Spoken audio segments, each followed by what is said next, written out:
Um, can I please request that during the seminar, everyone be on mute? Her Grace Krishnarupa Mataji is a member of ISKCON's Australia's National Council and has been the Women's Minister for ISKCON Australia since 2016. She gives ongoing advice and care for women in the temples around Australia, and wherever the opportunity presents itself, indeed she presents all over the world. She's a disciple of none other than Srila Prabhupada himself, and in fact she received her first and second initiations simultaneously from Srila Prabhupada personally on Janmashtami in 1974 in Vrindavan. She was Kolkata's Lord Jagannath, Baladev and Subhadra Maiya's Pujari until mid-1975. She then moved to Mayapur, and her main services was as a seamstress for Radha Madhav, heading up the garland making for the deities and taking care of Srila Prabhupada's quarters. Krishnarupa and her family moved to Sydney from Mayapur in the early 1980s. For more than 2 decades, she has worked professionally in the publishing industry, and 2 of her 3 sons currently reside and serve in Mayapur Dham. Krishnarupa Mataji is also a member of Sabha, which is the Spiritual Advisors Bhagavat Assembly, a body that works closely with GBC and ISKCON members. She is also on the Revisions Review Panel, which is a group formed by GBC and BBT to review any proposed edits to Srila Prabhupada's books. From time to time, she edits books for devotee authors as well. Now, she has developed a number of seminars to help holistically care for all devotees. Her particular focus has been in the area of spiritual well-being for Vaishnavis, though. These include seminar on prevention of sexual harassment in ISKCON and the prevention of domestic and family violence. In today's seminar titled Harmony in the Home, Her Grace Krishnarupa Devidasi will speak about the important topics such as respectful relationships, the difference between the conflict and domestic violence, and the thin line between them, and the zero tolerance policy ISKCON has on domestic violence. She will be speaking about this in 2 parts. The second part is scheduled on the 3rd of April at the same time at 10:30 a.m. on Zoom, which is also a Sunday. During the last part of today's session, she will speak about Vaishnavi Ministry of Australia, the structure of the local women's representatives and the roles they play. Since there is so much to cover in these sessions, we request that all questions that come to your mind during the seminar should be typed in the chat window, and we will take them up later on in the question time. Or alternatively, at the question time, you can ask them directly.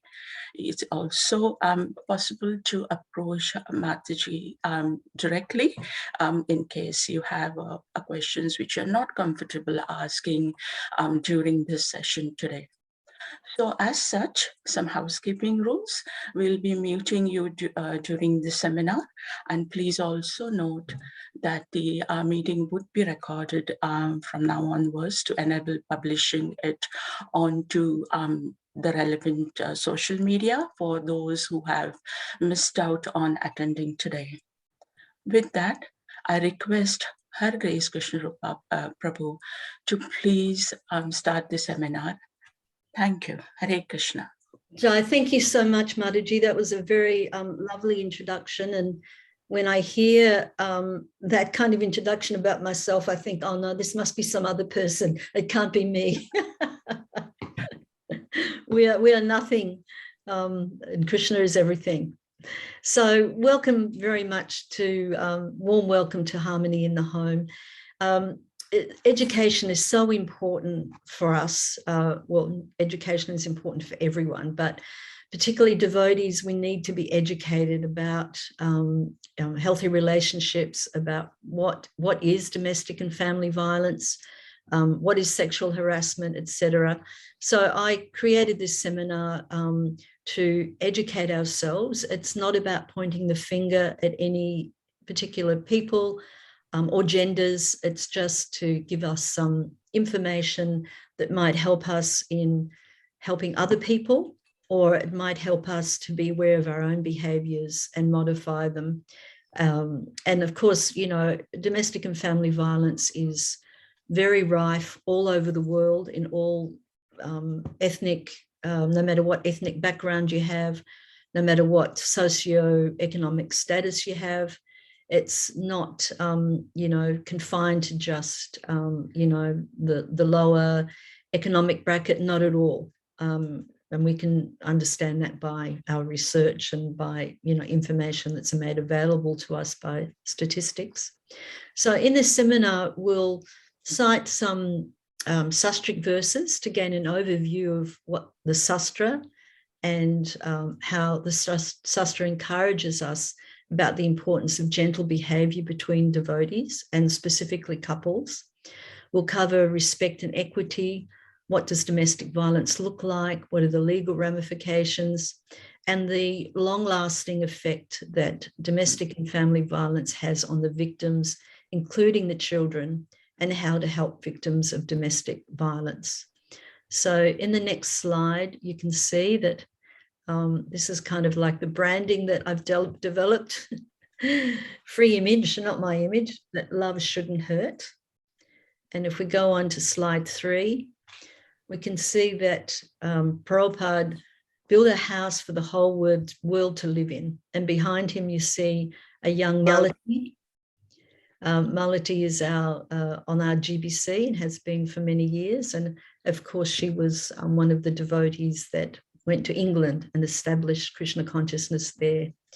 So Prabhupada wanted us to live harmoniously and happily in this house that he built, not only for us actually, but for the whole world. And sometimes if our behavior falls short as a devotee, then we need to examine ourselves carefully. It's about introspection, it's about examining how we behave, not just in front of the devotees when we go to the temple, but how we behave in our own homes, in the privacy of our own home. So if Prabhupada came and knocked on our door, what would he find? Would he find a home or a house that is a home that is peaceful and a non-violent shelter, a home that Krishna in our heart would be pleased with, inhabited by devotees who are gentle, communicative, and trying to serve Prabhupada together in a sincere way? So it's easy to, put kind of a Krishna conscious face when we go to the temple. That's kind of, not a hard thing to do. We can, behave like that. And then when we go home, we might have a bit of a different private persona. So we need to look at that. How are we behaving with our family members? And if we live by ourselves, how are we behaving also at home? So if we go into slide 4, just some housekeeping about this. If during the course of this seminar, something triggers a bad experience you may have had or someone close to you may have had, please just walk away and take a bit of a breather. Sometimes talking about these things can be a little confrontational. It's not that you have to sit through the whole thing. If yourself or anyone you know is a victim of violence in the home, please seek professional help. And of course, if you are in a non-safe situation, then we encourage devotees to call the police. So that's very, very important. And then we'll talk about, we'll have some questions at the end. So if we could go on to the next slide, please. Safety. So during lockdown last year, I was sheltered in Mayapur for 6 months. I couldn't get back. And I was part of a series of workshops that Melbourne Temple had organised with this wonderful group of professionals called Faith for Change. So Faith for Change project is part of a large amount of work being undertaken across Victoria, actually, to respond to the rising levels of family violence within our society. So we know that during COVID, there was a great increase of family and domestic violence through, not talking about devotees. Someone's talking in the background. Just mute anyone else. Generally ऐसा नहीं होता है. देखिए ये सब एक से छोटा-छोटा. Manibhushita Prabhu, can you mute the people who are talking? अभी मत छो सब.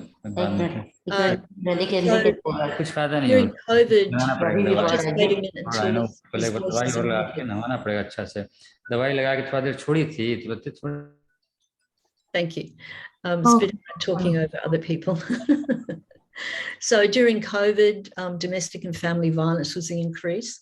And then I also had heard some news that during all of the flooding that was rife in Queensland and Northern Rivers, domestic violence was also a bit of an issue. So globally, there's a strong focus on primary prevention, and the Faith Communities Council of Victoria is working actually with the Hindu community in Victoria to help support the efforts of the state government.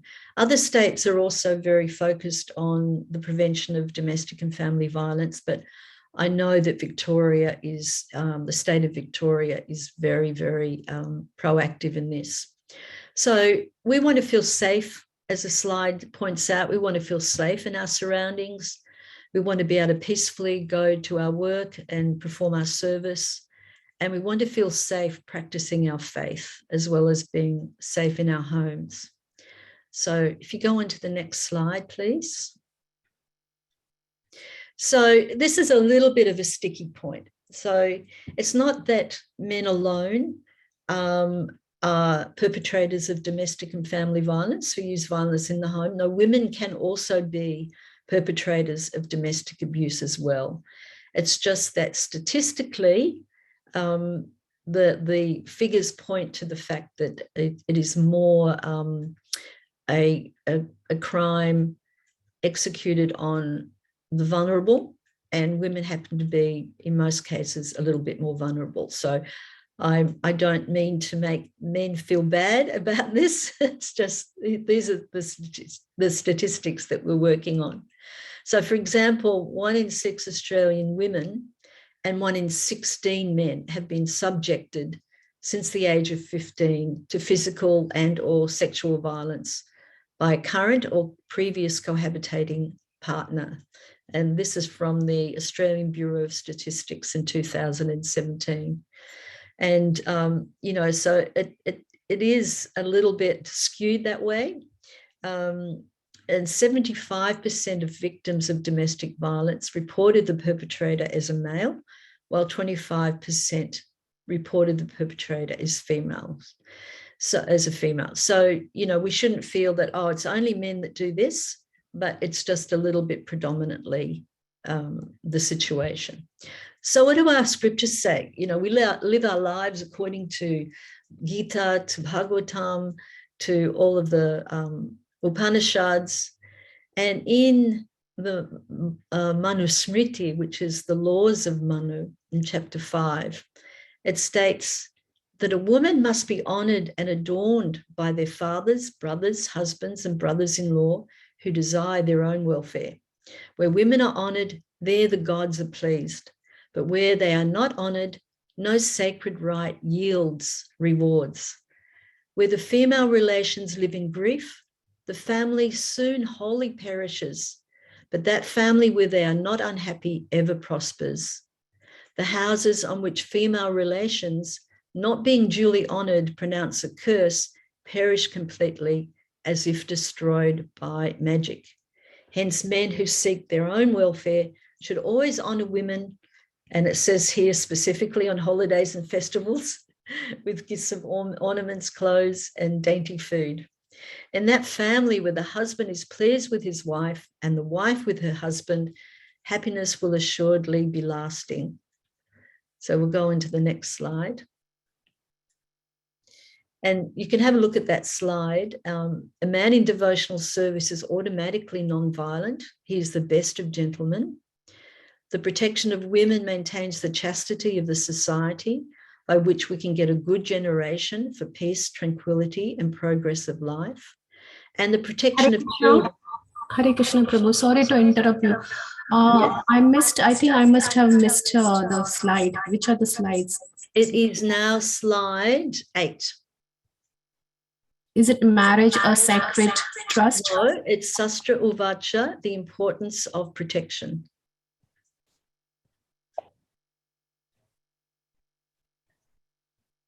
Yeah. Okay. So the protection of children gives the human form of life its best chance to prepare the way for liberty from material bondage, and that's first canto. So it kind of leads you to think too, what does protection actually mean?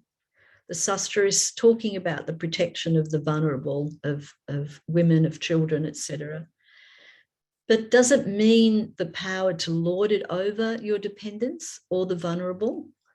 As an organisation, we need to be really honest and not gloss over any bad behaviour.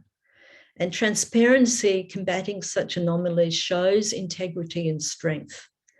The lady from Faith for Change who organised this series of 6 workshops that I attended, she was telling me that actually ISKCON has, at least in ISKCON Australia, is miles ahead of any other religious organisation in trying to prevent and educate devotees about domestic violence. She's very impressed that we're really proactive in trying to educate our members.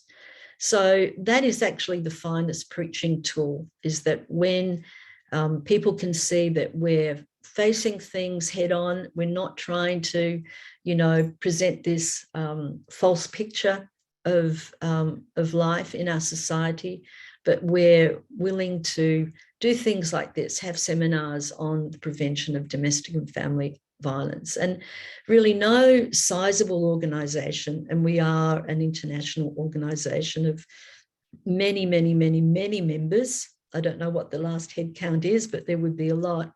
So it's pretty difficult that unwanted elements won't creep in. We're part of, there's the macrocosm and we're part of the microcosm. So naturally we all come from the macrocosm. So we bring with us our conditioning, our behaviours, that it may take some time for us to develop true Vaisnava qualities. But it's very important that we do face the problems. If we have problems in our own lives, in how we deal with each other, in our marriages, or how we deal with our children, then it's really important, if you feel that you're falling short, that you're not behaving in a Vaishnava way, and there is,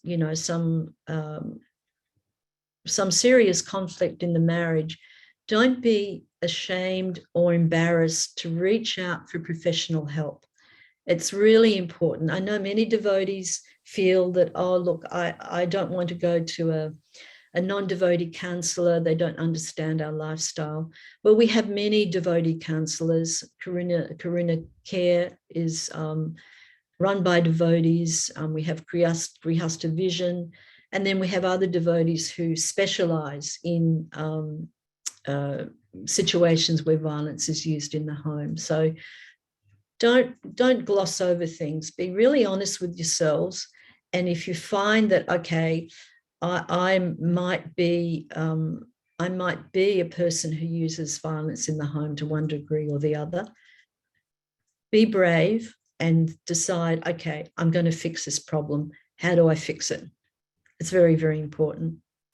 So, and some people, unfortunately, misuse Chanakya Pandit's quote, you can beat your mind, your wife, or a dog with a shoe. It's very inappropriate. It's not what Prabhupada said. And in fact, Prabhupada said, and I have this from a person who heard him say it, she was there at the time, Prabhupada said, a man who beats his wife is a dog. So it's no question of using any kind of violence, whether it's physical, psychological, emotional, financial, etc. So we'll go into the next slide, which is slide 9. So marriage is a sacred trust. And according to 4th canto, it says the wife is the cause of all kinds of success in religion, economic development, sense gratification, and ultimately salvation. When one accepts a wife, it is to be understood that he's being helped in his progressive march toward liberation. And it's also very important, you know, the husband has a lot of responsibility in the marriage, but the wife does also. It doesn't mean that the wife has to accept bad treatment, not at all, but she also has her duties to perform in the marriage. So, so this partnership in the sacred relationship of marriage can be executed properly with the right training. Of course, not everyone comes from a brahmachari, brahmacharini, ashram training environment, but we can all try and get some counselling before we get married, actually. I know in Melbourne Temple, they have a marriage committee that is setting up training or advice for people who are about to get married. So it's very important that the wife and the husband treat each other with respect and love. Very, very important. And in 2019, I think it was 2019, the GBC passed a resolution and they had a statement about domestic abuse. And I'd like to quote from that. This is from the GBC, International GBC. Domestic abuse is a severe violation of the essential practices of Krishna consciousness and Vaisnava culture. Vaisnava culture includes cultivating the qualities of mercy, austerity or self-discipline, truthfulness and cleanliness. These are sometimes referred to as the pillars of religion. Domestic abuse undermines and destroys these qualities. As a Vaishnava community, spiritual community, we are mandated by our scriptures and tradition to protect the vulnerable and those placed in our love and care. Very, very important statement. So we'll go into the next slide.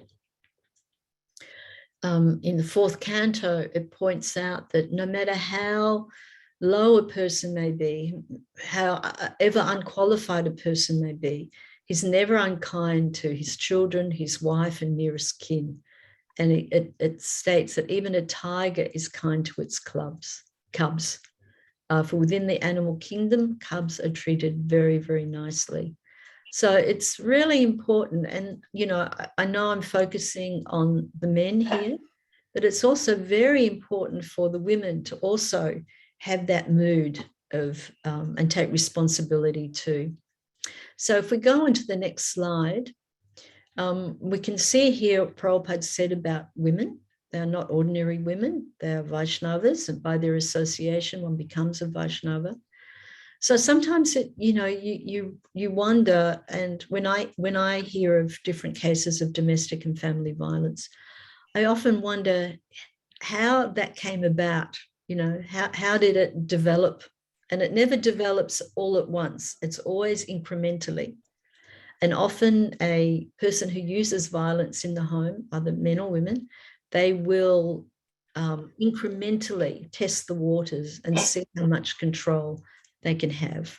So it's pretty clear, according to the Sastra, that it's untenable to mistreat your partner. It's a Sastra layam, it's against Sastra, it's aparad. And Prabhupada actually said that the devotee women are angels, and if you offer obeisances to them, you will be liberated. So offending a Vaishnava, whether it's a male or a female, is actually a very great offense. So it's important to acknowledge this violence or any violence used, whether it's subtle or gross, as aberrant behavior. So, for example, hitting your wife or your husband, it's not normal. It's not a healthy response to life's challenges. And, sometimes someone will present a certain face at work and they'll come home and, they'll lash out and take all of their frustrations out on their family. But actually, and often they'll say, oh, I just, my husband just has an anger management problem. But that's actually not the case, because if it was an anger management problem, they would be doing the same thing at work. But no, they wait till it's home, in the privacy of their home and with vulnerable people, and that's how they take out their frustrations. So it's not about anger. It's something far worse. And children who witness domestic violence, they may not see it with their own eyes, but they'll hear it, no matter how quiet it can be or how many doors are shut. Hello? It has, sorry, I thought someone was asking a question. It has a really deep impact on them, and it makes them much more prone to mental anxiety, drug abuse when they're older. And they also may likely be violent with their families as adults. So it's also, can be a very dangerous situation where a woman's life is in danger, or the children's, safety is in danger. And we need to recognize that, some victims of domestic violence are in very life-threatening situations. So we'll go on to the next slide, please. And if you have any questions as we go along, please type them in the chat, and we'll make sure we've got time to go on. And the host, please tell me if I'm, getting over time. I get very enthusiastic about these topics because they're very, very important. So if we go into slide 11, slide 12, in domestic and family violence, can it happen in ISKCON? Yes, I'm sorry to say it does happen in ISKCON. I have had many victims of domestic violence contact me from overseas or even within Australia. It is, I can't say highly prevalent, but it's certainly there. And we need to be able to recognize when the struggle against the three modes of material nature are happening. And then we need to think, how do we identify the nuances of domestic and family violence? And when we do, what can we do about it? And one of the important things through my training in this area, I've attended many workshops and consulted with many professionals in the area. I personally am not a professional in the area, although I have in this sector, but I have researched and studied and consulted with a lot of professionals. So overlying issue, and I mentioned it earlier, is that domestic and family violence is an incremental state of affairs. It's not something necessarily that happens straight away. And what can be really helpful, it can be nipped in the bud, unless, of course, the person's a psychopath or something, but you can nip it in the bud. You can nip it in the bud if you yourself or someone you know, you can identify that, oh, hey, hang on, I'm being a bit of a control freak here. Am I being violent in the home? Am I using some of these strategies to control someone else? So that's something that can be focused on, nipping it in the bud. If you identify something like that, go seek professional help. And there's a lot out there, and there's a lot of free help as well. So the experts say then that this full-scale domestic abuse doesn't happen overnight. It takes some time as the abusive partner tests the waters. They'll see how much they can get away with. And if you feel that you may be using some form of domestic violence, then, as I said, please make sure you seek professional help. If you feel that you are a victim of it, then please seek professional help as well. So we'll go on to slide 13.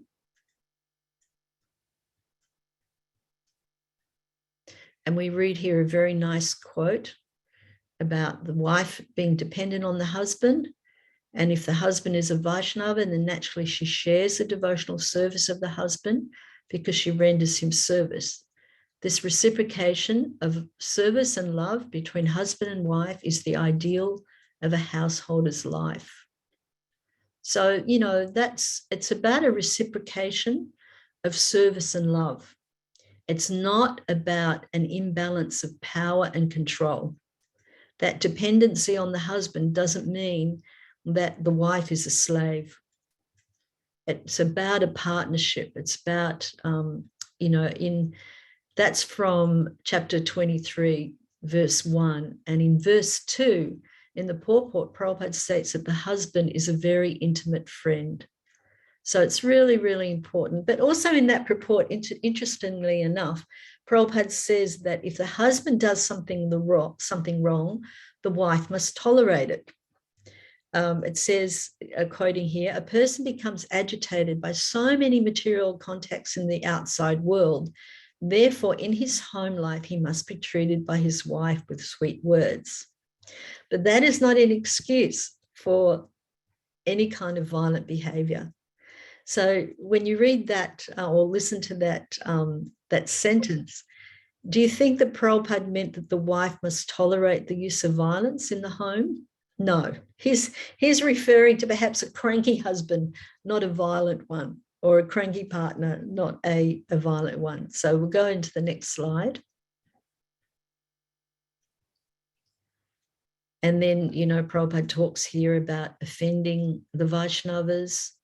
Abusing your devotee wife or husband is a very great offense. It's not that aparad means I must not commit any offense to any other devotees, but what I do in my own home, then that's my own business. No, there's still devotees, and even if one of, you know, perhaps the husband's not a devotee or the wife's not a devotee, it doesn't mean that you have you know, full permission to behave however you like. No, a Vaishnava's behavior is exemplary. So we want to make sure that that's very clear. So in slide 15, this was a resolution that the National Council passed in May 2019. I first saw in January 2019, the North America GBC passed a resolution about domestic violence. So in May, when we had our 2019, when we had our National Council AGM, I made this, put this proposal in, and it was passed. And then a year later, the GBC passed a similar resolution. So if you go on to slide 16, in May 2020, the GBC resolution is very, very important. It states that it is indefensible, illegal in many countries, and never acceptable within the International Society for Krishna Consciousness. Any interpretation of Vaishnava religious or social teachings that condones, endorses, or justifies domestic abuse is rejected by the governing body commission. So that's a really, really important statement. It's so important. And it's very important that we understand that any interpretation of Vaishnava religious or social teachings condones or endorses or justifies is rejected by the GBC. Now, I've heard of situations where a spiritual master of somebody has said to them, look, just tolerate, you're in a marriage, just tolerate your husband's behavior. When it gets very bad, then just move out for a while and then come back again. So the spiritual master that gave that instruction to his disciple did not know anything about domestic violence. And as we progress in this seminar, we'll talk about the wheel or this cycle of domestic violence. And unfortunately, if your spiritual master has given you that instruction, I have to say that it is not a well thought out instruction, and you should consult with a professional. Okay, so going on to slide 17, this is just a little thing that talks about equality versus equity. And this is from the Faith for Change group. They had this in their workshop and I got permission to reuse it here. So you can see the little kid has a box as well, but it hasn't done him much good. He still can't see. So equity means that you've got to, the child is given an extra box so that they can see.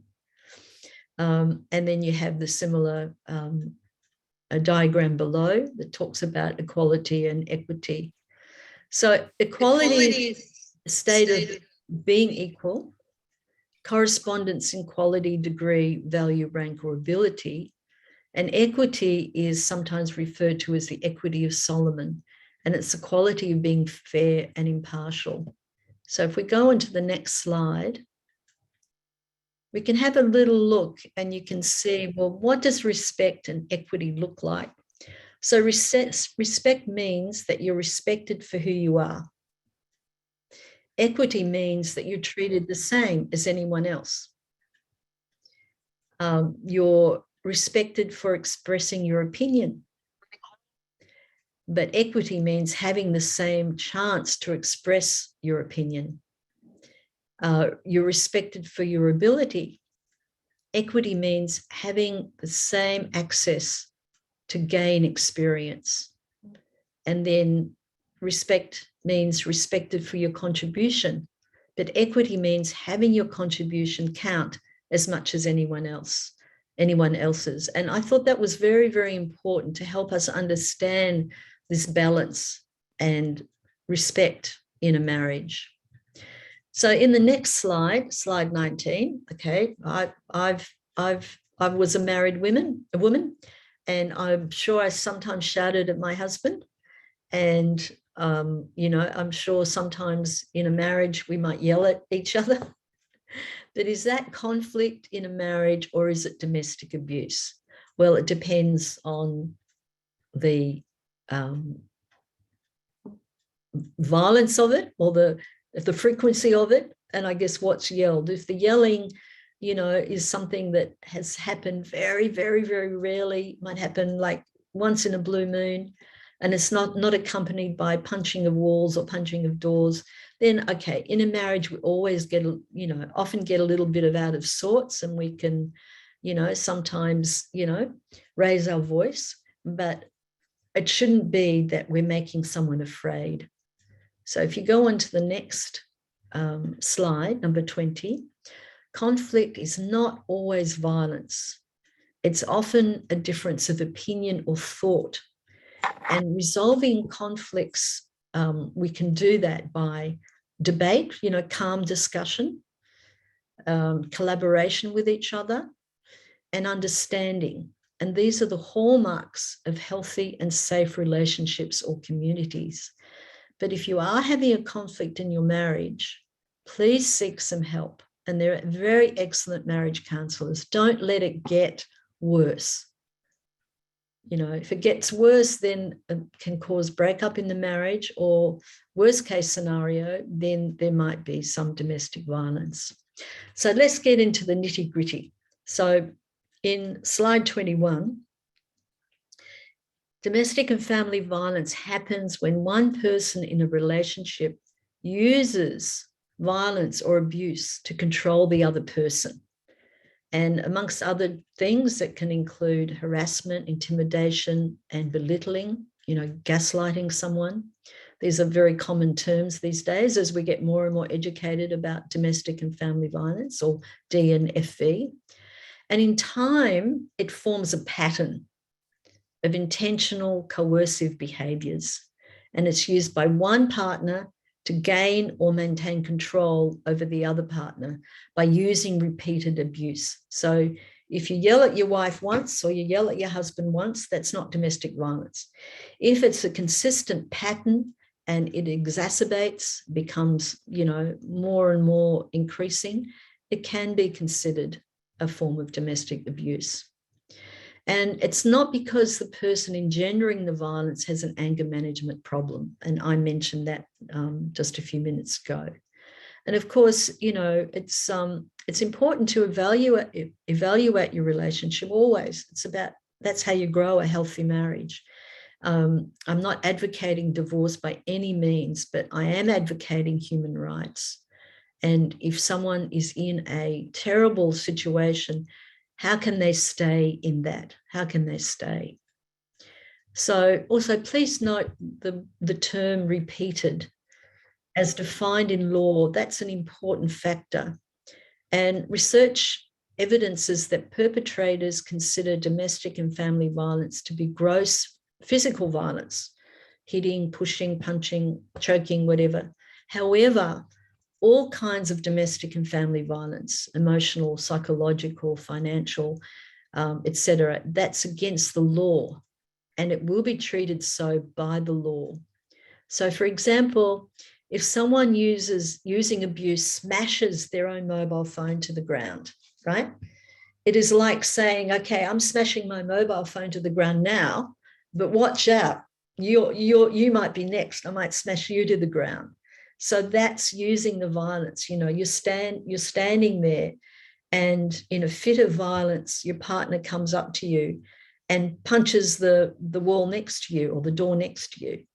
That's saying, okay, well, I'm hitting the door now, but you might be next. And it's very frightening, very, very frightening. And these threats are taken seriously by the police. So whether a person using abuse to control recognizes all other forms of abuse or not, abuse is still considered unlawful. So if we go on to the next one.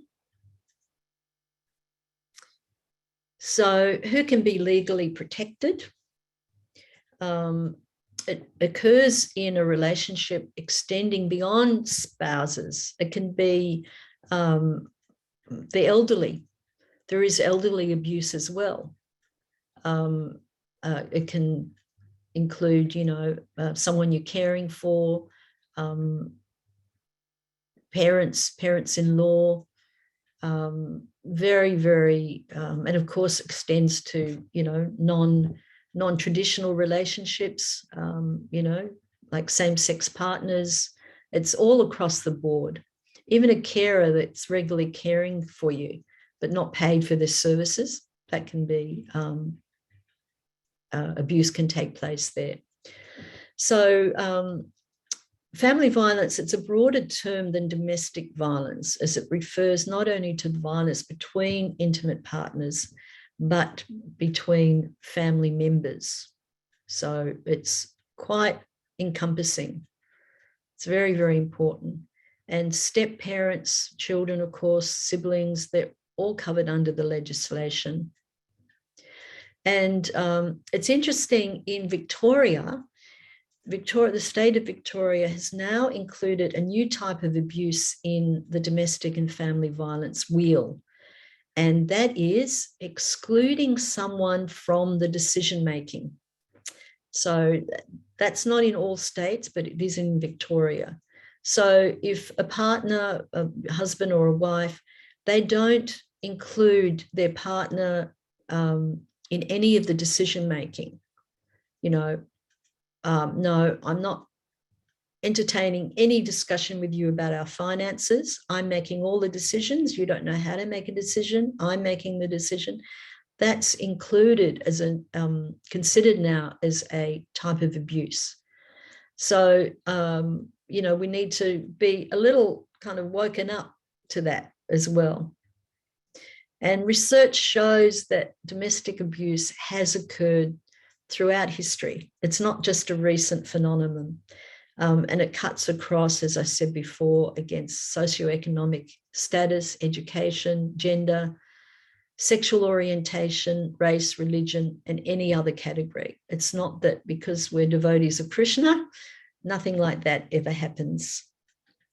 So if we look at slide 23, and we'll just look at this very quickly, if the attendees can have a look at some of these stats, that one woman in Australia died each week. This was from 2012 to 2014 as a result of domestic violence from a current partner or former partner, and then 1 man a month in Australia. Now, I'm not sure if that violence was perpetrated, by women, or if it was from a same-sex relationship. I don't know, but these are the stats. And in the 2021 budget, the Australian government announced $1.1 billion allocated to helping victims of domestic and family violence. And the government spend on domestic and family violence is $26 billion. So there's a lot of domestic violence out there, and it's quite rife. So if you look at the next slide on 24, you can see how prevalent it can be. Affects 1 in 5 households. This is across the board, not necessarily within ISKCON, just across the board. It's transmitted or can be transmitted from generation to generation. We see how our mothers treated our fathers, or the fathers treated our mothers. Children imbibe that kind of subtle messaging, and then they think that it's okay to behave in that way, So it's about breaking the cycle. We need to break that cycle of domestic and family violence. So if there's domestic and family violence in the home, then the children are witnesses, and they're completely traumatized by it, and they can actually emulate that kind of behavior. They think that it's acceptable. The girls think that it's acceptable to be treated like that, and the boys think that it's acceptable to behave like that. So we need to really break the cycle. And I also read some other interesting statistics, that Australian stats, that a woman may try 7 times to leave an abusive relationship before they are ultimately successful. And Australian police are called out to domestic and family violence situations every 2 minutes. And then 8 women a day are hospitalised in Australia due to domestic and family violence. So we can see that, this domestic and family violence has become like part of the fabric of our society. It costs the government more than any other crime, and therefore the government is investing very generously into educating and supporting victims. Of course, as I said before, the abuse is spread across the board, all genders, but statistically it points to the women are mostly the victims. So if we go on to 25, just gives a little bit more information there. And it's it's one of the things that often a victim of domestic and family violence, they will think, oh, it's my fault. If only I hadn't said that. If only I hadn't answered back, I wouldn't have been hurt, or, my partner wouldn't have been yelling at me or something. But it's the abuser who is responsible. There's never, ever an excuse for abuse. If the situation in your home is, you're very upset, and it's, you're feeling those intense emotions rising up, walk out of the house, go for a walk, go out, go and seek help if you see that this is occurring more and more. And the continuing increase in the number of reports of domestic and family violence over the past 10 years it's seen by police and other community agencies, and as evidence of an increase in community awareness, reinforcing that this form of abusive behaviour must no longer be seen as a private matter just between a man and his wife. It is recognised by all sectors that abusive behaviour toward a person in a relationship constitutes criminal behaviour and is punishable by law. So let's go on to slide 26. And, we can ask the question too, is there increased tolerance due to cultural differences? Sometimes in certain cultures or ethnicities, domestic and family violence is woven a little bit more seamlessly, you know. I've seen my father slap my mother because the chapatis weren't hot, or she answered back, or, you know. But having said that, it's certainly not something that is isolated. It's widespread. It's really widespread kind of behavior. So we'll go on to slide 27. How does this affect us? It damages our social health, economic fabric of our communities. It threatens our faith. You know, if someone is being mistreated, it can shake their faith in Krishna consciousness. And I've seen that happen.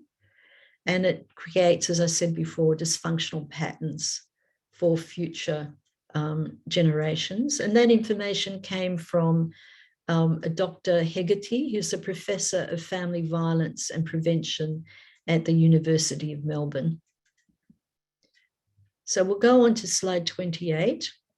So some groups of people are at greater risk of family, domestic, and sexual violence. You have young women, there's Indigenous women, pregnant women, or women with young babies, women separating from their partners. The statistics point to the fact when you tell your partner that you're leaving and after you have left, you are at the most risk. Women with a disability or experiencing financial hardship, they've got nowhere to go. They have to tolerate it. What will they do? Where will they go? They have no money. They have no jobs. And of course, men and women who have experienced abuse or witnessed domestic violence as children, they're also at increased risk. So let's go on to the others. So what is domestic and family violence in slide 29? So it's physical abuse, it's sexual abuse, it's verbal abuse, it's emotional, psychological abuse like gaslighting. And I was told by a professional in this particular area who gave me a couple of stories about this kind of gaslighting, psychological abuse. And, you know, we often think that domestic and family violence is, you know, like shouting, pushing, shoving, hitting, or really obvious emotional and psychological abuse. But she was telling me a couple of stories, and they were real life stories. They had come, the lady had come to her, a lady had come to her for some counselling because she thought she was losing her memory. And she said that, you know, she was sure that she filled up a car. This happened a lot, you know, very frequently, a couple of times a week. And then the next day she'd go to drive to work and her car would be on empty. And she thought she was losing her marbles. She thought that she was just, you know, she was very worried about her memory. So because this, the counsellor is expert in this field, she, I think she reported it to the police. It was becoming quite a serious thing. And they managed to get hold of some CCTV footage. And what had happened was the husband, who was a very nice husband in all accounts, but what he was doing systematically while she was sleeping, he was going out emptying the car of petrol. And it was creating such a, you know, a terrible state. So there's that kind of gaslighting, there's cultural abuse, there's spiritual or religious abuse, there's cyber abuse, financial abuse, restricting social access. No, you can't go and see your parents. No, you can't go and see your friends, excluding them from decision making. And then, of course, there's elder abuse. So I think we've reached our end for part 1. Please come back next Sunday for part 2, because we'll go into more detail about the different elements of that and the effect that it has on children. So I really appreciate you listening. I hope that you've gotten a bit of information that will help you. And we'll, in part 2, we'll also talk about active bystanders and how important it is, how we, if we think someone might be a victim of domestic abuse, how we approach it. Very, very important steps. So if there's any questions, I can answer. I'll try and answer some questions after I have some water.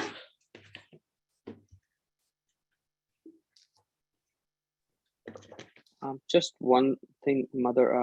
Krishnarupa, the session it's not next Sunday, the Sunday after, just a fortnight away. It'll be next Sunday. Is it? Okay. It's on third. Is that next Sunday? Next to next Sunday. Oh, not next Sunday. No, Oh, okay. My apologies. So that's the 3rd. so. We have some questions, Prabhu.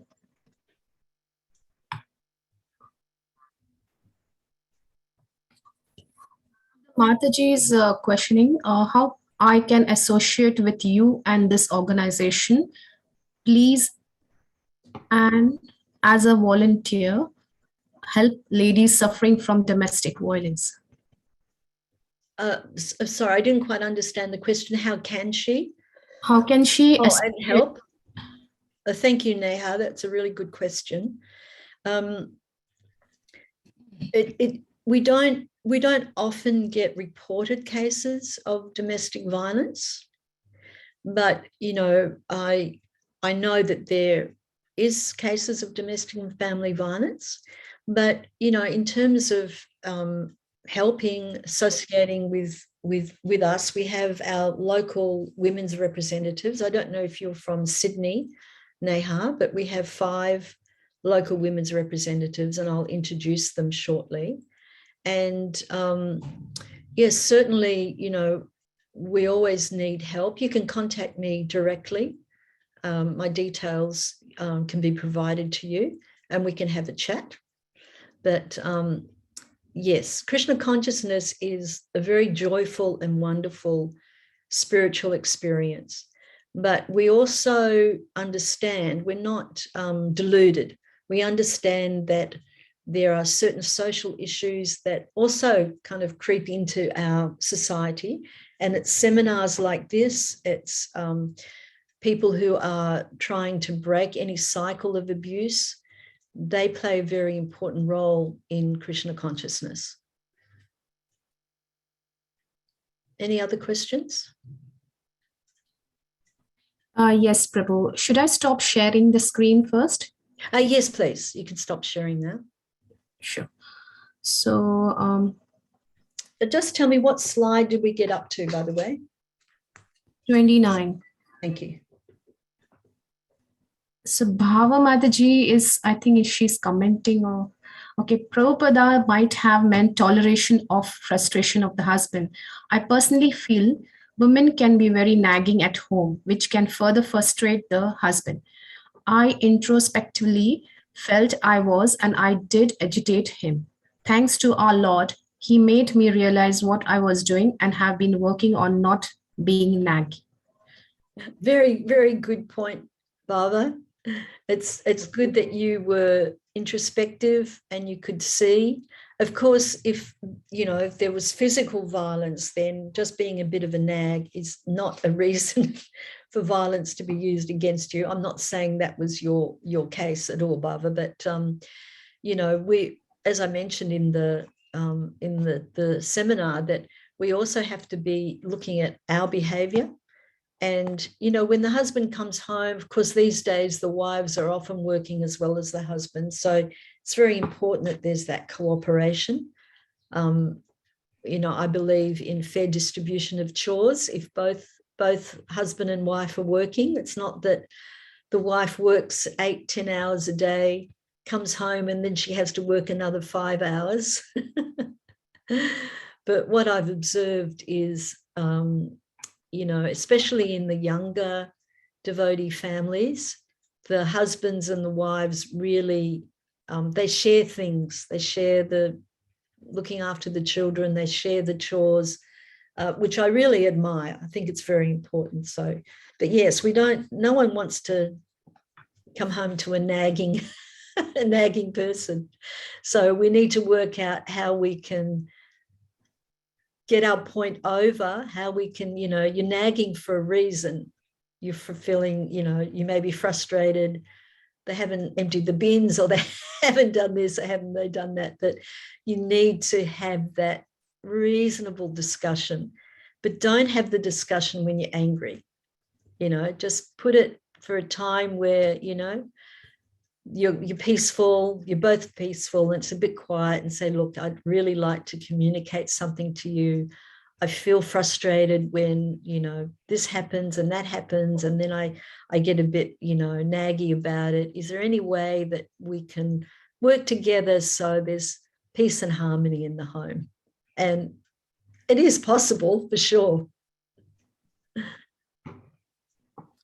I think she has added some comments here. Before I move to another question, she's writing, I remember my mom, one second. I remember my mom sharing with me that my dad used to be serious and angry young man who can provoke very easily. For some reason, early into their marriage, my dad threw a plate of food for some reason, and my mom told him she's not going to take all this. She will not care how he was early. He better meant himself, or she is going to walk away. Probably he was afraid of being separated, not looked upon well. Particularly men in our family are disrespected if the wife left. He changed drastically and have not seen him irate while I was growing up. Very informative and interesting presentation. Thank you. Oh, thank you, Baba. And that is such a great example. Just like I said earlier about nipping it in the bud, your mother nipped it in the bud, that she wasn't going to put up with that kind of behavior. And, in a lot of cases, things can be, the dynamics in the relationship can be changed. When it goes on and nothing happens, and then, that desire for control and, hurting a vulnerable person, that becomes just part of the modus operandi. It might not happen all the time, but it is there. So this is a beautiful example, and I'd like to use this example, if I may, when I talk about nipping it in the bud. It's very intelligent. Your mother was very intelligent. Pro, I have, I think, last question on the chat. I don't know if personally anyone has. It's from Dipti. Say we are in a situation and we do go for counseling. Is it not possible that it might solve the problem in the short term? But if it is an inherent behavior or nature of a person, it would certainly resurface in the long run again. And we are then back to square one. In such cases, is it not right to walk away from the situation or relationship? Very good comments. Thank you so much. With counselling, for if violence is used in the home, I'm not talking about just conflict in a marriage. If there's just that normal kind of conflict, then you can go to marriage counsellors. And we have many devotees who are marriage guidance counsellors too, if you feel uncomfortable going to a non-devotee counsellor. But if the person is using some form of domestic violence, some form of violence in the home, you need to go to specific counsellors who deal with that. And generally, the advice is you don't go together, because if there is violence used in the home, what may happen if a couple goes to the specific counsellor together, if, just say, for example, the wife may say something that the husband doesn't like, and later on at home, there can be some reactions that can be dangerous for her. So generally, you know, they advise someone, and there's men's helpline. And at the end of this seminar, when we have it, part 2, there's a list of resources. But there is a men's helpline that if a man feels that he's using violence in the home, he can get help from them. But yes, it is inherent behavior, and it's not something just 1 or 2 sessions with a generalized counselor will have much effect. But it is possible. It is possible if they get the right counseling. And you just have to see, I guess. I think it's worth, if you're not in danger of if you're not in immediate danger, or your children aren't in immediate danger, then it's worth a try.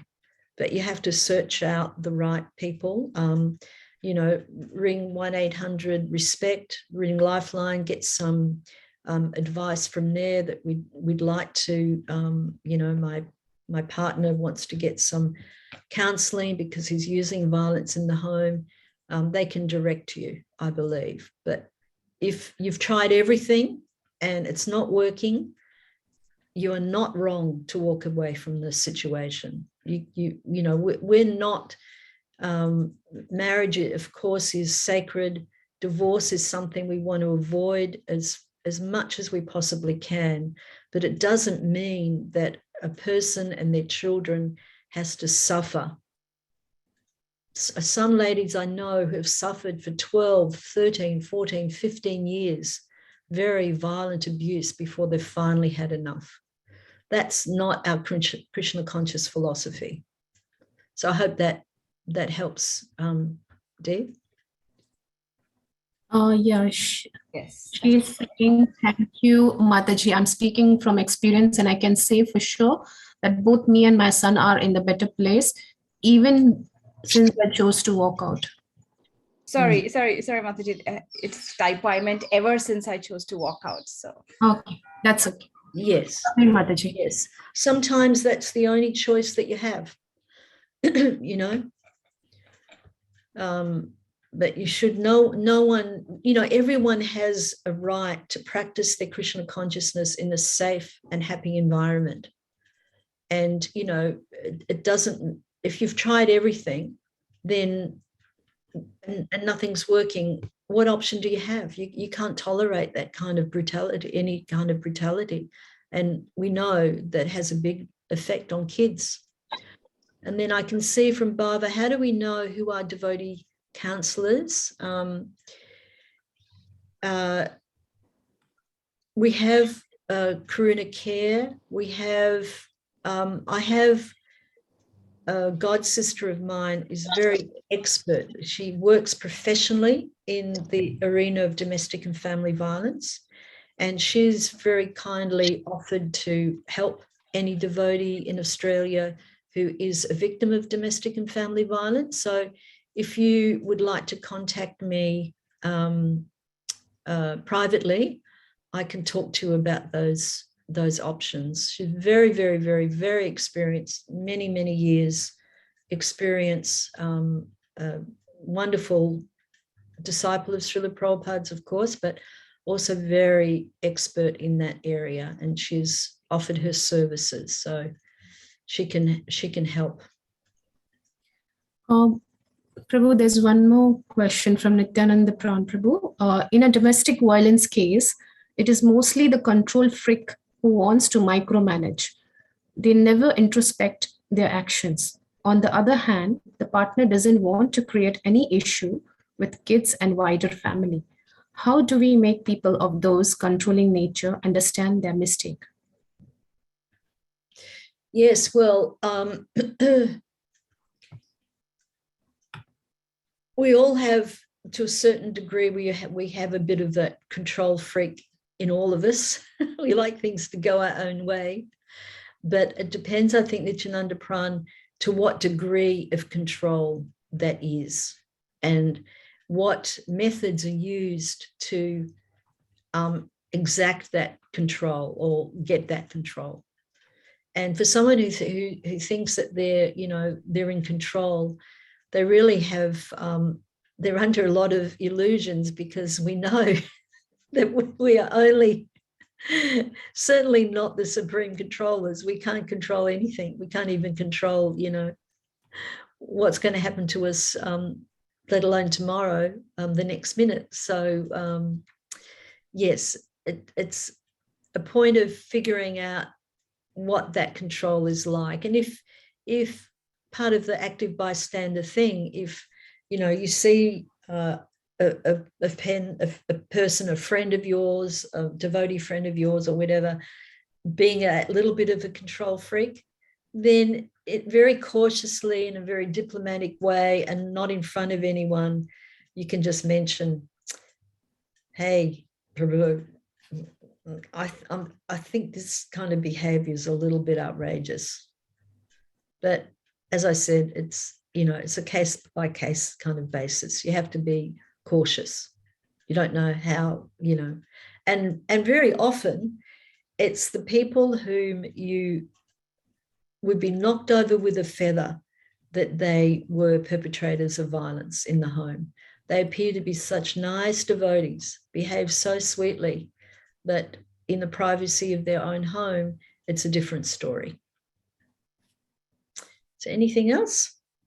I think that was end of the questions. So. Mother Krishnarupa, I just have one question for you. Yes, Braj. So essentially, when we read Bhagavad Gita, chapter 9, text 14, it explains that satanto kirtanta mam. So always chanting the glories is the great devotees. So going back to your point about belittling, so how about when we're in a relationship with someone who feels belittled as a result of hearing the glories of Krishna?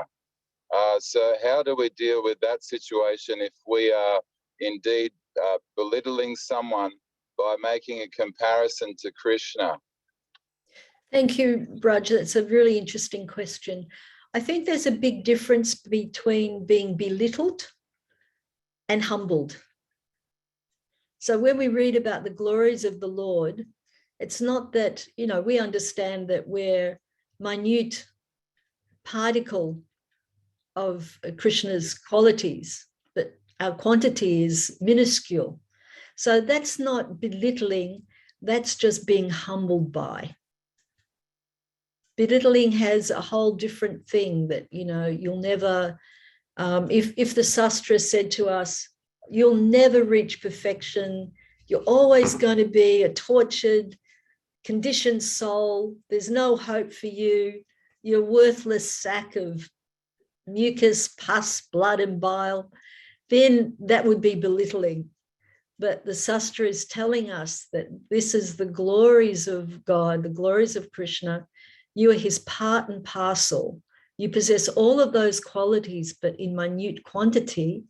And here is the opportunity to fulfill that divine nature, where, because the soul is full of happiness, ecstasy, wonderful ability to serve the Lord. So that's the difference. So look at it as being humbled rather than belittled. And there's so many places where Krishna says, of course, when Krishna says this, he's referring to his pure devotees, but Krishna says, Mad Bhakta Pujaya Vayat, that worship of my devotee is better than worship of me. So Krishna is not belittling his devotees. He's glorifying his great devotees. And we as Dasa Anudas, we can serve these great devotees of the Lord. Okay? All right, so I think we can end here. I just wanted to say, in this presentation, I just wanted to say thank you very sincerely for all of you to listening to the Harmony in the Home seminar. Any further questions, please contact me personally. My phone number is 0416. Actually, could someone type it into the chat? 0416 179733. So please contact me if you have any further questions. I hope you'll all attend part 2. It's kind of important that you do to get a well-rounded thing. So I'd like to take this opportunity while we have some, eager ears here to talk a little bit about the Vaishnavi ministry in Australia and the role of the local women's representatives. So in 2016, the National Council decided that they should have a Vaishnavi on the council. They didn't have any ladies on the council, and they decided that they should have a women's representative. So they had a number of candidates, and then I was voted in. So I was very happy to have that opportunity because it gave me a lot of options to try and help the women in our society. And, I joined in the end of 1972, and it was very different then. And women's treatment of women wasn't always perfect. Srila Prabhupada's treatment of us was always perfect, but it was something that I felt very important, that women were given a voice and were given opportunities to develop their devotional proclivities, whether they're in the male or female body. So in 2017, a year later, they amended the title from Women's Representative to Women's Minister. We didn't want to say Vaishnavi Minister because that was language that might have been harder for non-ISKCON devotees to relate to, so it remained Women's Minister. I wasn't appointed by the International Vaishnavi Ministry, but by our council. The International Vaishnavi Ministry did appoint me on the Sabha, but my role in Australia was supported by the council. So, and in order to better serve the interests of the Vaishnavis, I proposed to the National Council at that time that we have local women's reps in all of our temples. And they thought that was a good idea. So we had local women's representatives in all of our temples. Their role is very, very important because they are, I guess, like a conduit for the Vaishnavis in our society, that you've got someone to go to if something's troubling you, or you have a great idea that you think will really improve women's role and their development in Krishna consciousness. You can present that idea to them, and they can help you put it into practice. And strict confidentiality is very key to the role. They're all, experienced devotees. They're very understand how strict confidentiality is. They confer with me often if there's anything that they need help with. And my request to all of our local reps is that they help educate Vaishnavis spiritually and encourage and empower and support them. So Sydney Temple recently appointed 5 local women's representatives because it's a very, very, very big community. So just having one person, which we had previously, we had Rasika Manjari was our first one in Sydney, then Raj Vinod Dasi, and then Sydney Temple likes a tenure of 2 years. So then they recently appointed these 5 lovely ladies, and they are Radha Vandana, Bhushita Radha, Vijay Gopi, Madhavi, and Shumana. So each of these lovely Vaishnavis will introduce themselves, so they can tell us a little bit about themselves. And please contact them if there's anything that you'd like to talk to them about. Of course, you can contact me directly as well, but they are there for you. They are your ombudsman. So would you like to introduce yourself, please? Madhavi Mataji needs to start. Hare Krishna, everyone. My name is Madhavi Devidasi. I'm a disciple of His Holiness Janananda Maharaj. I joined ISKCON back in 2001 and took my first initiation in 2007 and then second in 2015. I'm married with 3 kids and have been working as a healthcare professional for the last 30 years. I live in Rouse Hill, so I'm more keen to serve the devotees in the Western area. In this role, I'm professional in providing and supporting devotees experience domestic violence issues and providing them with service opportunities that connect them to the community. I can be contacted on 0414245568 anytime, or alternatively can send me an email. Thank you. And Madhvi, could you put your phone number there in the chat to everyone, please? And then they can Sure. copy it. Thank you. I'll do it. And who's next? Myself.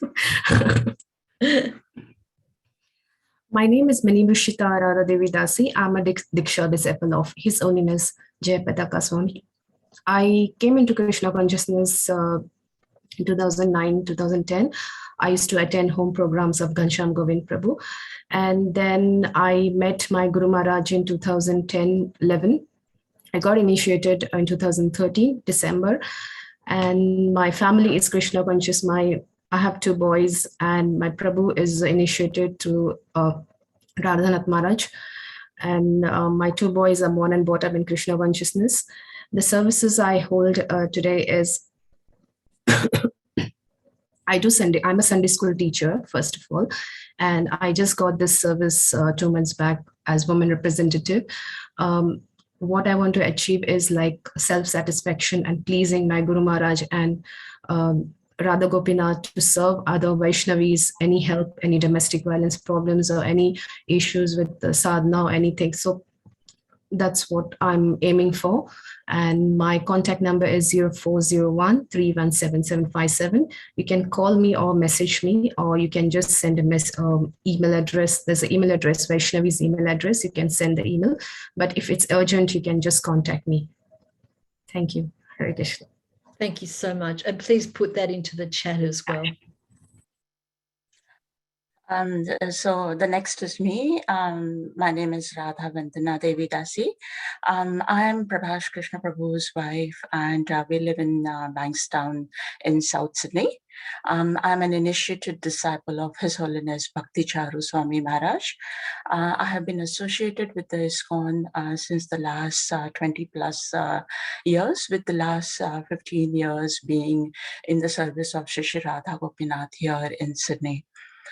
We have been regularly conducting Bhakti Vriksha classes at our Govinda's ashram in Bankstown as well as Liverpool area.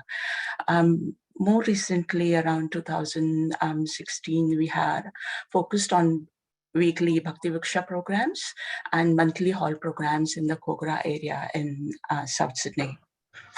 Besides helping with the Krishna conscious activities and being Prabhash Prabhu's public relationship officer, so to speak, I have been helping out in the temple decorations and maintaining the decoration materials for over a decade now. We are also fortunate to get the services to be able to cook for Shri Radha Gopinath. And I, along with the Bhakti Vriksha team, have been regularly doing services at the temple for Sunday feasts and festivals. As I remember my KC journey initially, I remember how important it was for me to get the association of other experienced Vaishnavis. Although it's up to us to seek out the association, it's also nice that the temple has got a structure in place for the Vaishnavis to reach out for, to be able to get sympathetic ears whom we can share our feeling with in absolute confidence. I'm also of the opinion that if the Vaishnavis are safe, content, and happy at home and feel valued, then this would lead to a more better and mature congregation, which would spread KC much better and we would be able to perform Srila Prabhupada's, fulfill his dream and truly be his army. So these are the couple of things which is something which I'm hoping to achieve while performing this role as a local women's rep, along with my very experienced and dear Vaishnavis. Please remember, we are all just a phone call away. I can be reached on 0419 608 802. I'll type that in the window as well. And the email ID is vaishnavi.sydney@iscon.com.au. Thank you. Hare Krishna. Thank you, Radhavandana Prabhu. Hare Krishna. My name is Suman Pathak, and I am an aspiring disciple of His Holiness Radhanath Swami Maharaj. I'm a part of Prabhupada's beautiful family in southwest of Sydney called Vaman Kshetra. And every week we do classes on Bhagavad Gita and Bhagavatam. And we do some kirtan programs and do books distribution. And in our group, all the Matajis and Prabhujis, they are doing extraordinary effort to expand Prabhupada's mission. Once in a month, we do whole program and we try to invite everyone for that. And some Matajis in our group, they run Prahlad school for small kids. And some Matajis, they are doing reading sections of Prabhupada books. Some devotees have taken regular service in temple. And as a part of Vaman Kshetra, I do help in coordination of programs, help in making prasadam, and sometimes I try to do preaching.